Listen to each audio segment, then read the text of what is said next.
Simula ng ilikas ng pamahalaan ang mga Pilipinong naipit sa gyera matapos itaas sa Alert Level 3 ang sitwasyon sa Israel at Iran. Pero sa kabila ng peligro, libo-libong Pinoy pa rin daw ang ayaw umuwi. Nagbabalik si Rainiel Pawid. Higit isang linggo na ang palitan ng mga ballistic missile ng Iran at Israel. Dahil sa bakbakan, itinaas na sa Alert Level 3 ng Department of Foreign Affairs ang sitwasyon sa dalawang bansa. Kaya gumulong na rin ang voluntary repatriation sa mga kababayan natin na naiipit sa gulo. Sa Israel, higit 30,000 ang ating mga kababayan. Hindi na bago sa mga OFW ang gulo roon. Pero mas ramdam daw nila ang takot ngayon dahil sa patuloy na pambobomba ng Iran. Nakakatakot.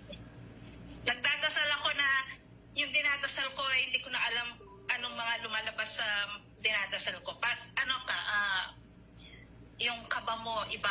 Dati-rati po noon sa pagitan ng Hamas, Hezbollah, laban sa Israel, parang pinapanood lang namin yung mga rockets nila sa taas. Pero sa ngayon, hindi ka pwedeng magbiro.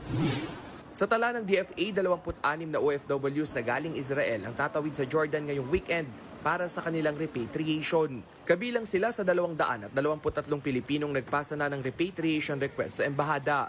Higit 20 Pinoy naman mula Iran ang nais na ring magbalik Pinas. Kahapon una nang nakauwi ang 21 government officials na naipit sa gyera sa Israel habang nasa seminar. Sa bawat pagputok at pagdinig ng sirena, paglabas sa kwarto, kailangan mong katukin ang bawat kwarto para malaman mo na nandoon na sila, kasama mo sila sa pagbaba sa isang litas na lugar. Talagang nakakatruma po. Kasi pag nakakarinig po kami ng siren, talagang we have only like 60 to 90 seconds para pumunta po sa bunker. Aminado naman ng DFA na kahit magulo, marami pa rin ang ayaw umuwi. Katunayan, simula October 2023, higit 1,000 OFWs pa lang sa Israel ang nagpa-repatriate. Pero sa tansya ng isang eksperto, hanggat hindi natutuldukan ang mga usaping politikal at nukleyar, magpapatuloy ang bakbakan. It's very difficult to say when we could actually see lasting peace. I mean, being honest here. I just, I don't want to be a bearer of bad news, but I just don't see that happening anytime soon.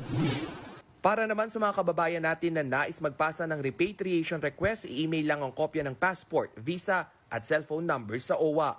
Nagbabalita mula sa Frontline, Rainiel Pawid, News 5.